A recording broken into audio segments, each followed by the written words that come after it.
Salut, c'est Greg de Minicat. Voilà, on est en pleine tournée estivale. Je suis au lac de Cazaux et de Sanguinet, là où on va faire notre prochain week-end d'essai.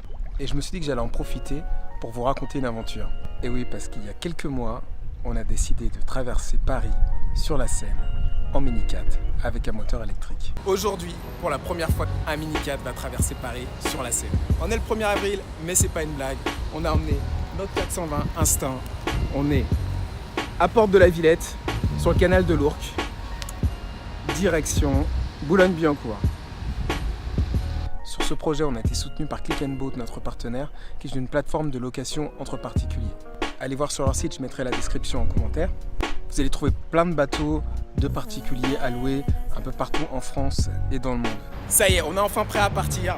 Alex va m'accompagner sur cette traversée jusqu'au bout de l'aventure. On est donc parti du nord de Paris, au niveau du pont du périphérique entre la porte de la Villette et la porte de Pantin. On a traversé le parc de la Villette, on est passé devant la Géode, on est passé devant la Tour de Flandre, et puis on a passé toutes les écluses du canal Saint-Martin qui mènent jusqu'au passage souterrain qui débouche sur le port de l'Arsenal à Bastille.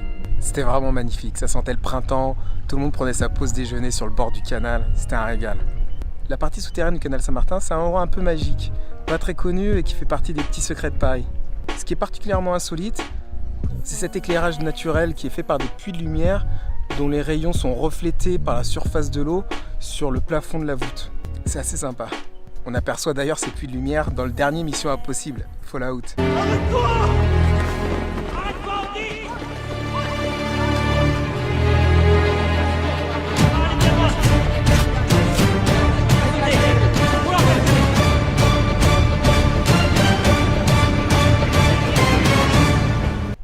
C'est là qu'on a dû faire un premier changement de batterie, parce qu'on a commencé à perdre de la puissance et donc ralentir.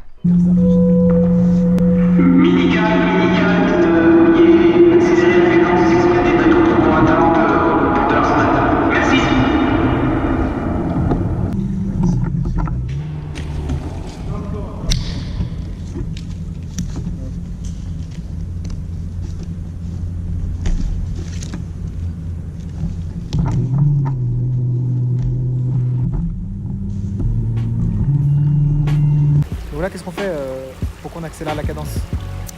Parce qu'on s'est fait un peu engueuler là. Ouais. Ouais, il faut passer le tunnel en moins de 20 minutes. Ok. Alors on y va.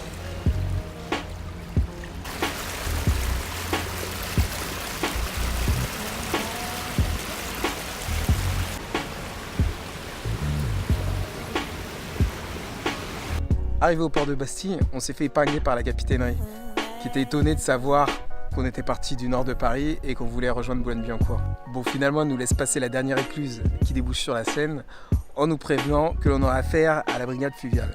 De mon côté, bien sûr, j'avais au préalable étudié les différents règlements, contacté les canaux de Paris ainsi que la VNF pour la navigation dans Paris. J'avais pris toutes les précautions nécessaires et obligatoires, on était donc en règle. Mais effectivement, la brigade fluviale n'a pas manqué de nous aborder, un peu étonné de nous voir faire cette traversée. D'abord un peu frileux pour notre sécurité, ils ont consenti à nous laisser terminer notre trajet une fois les contrôles d'usage terminés.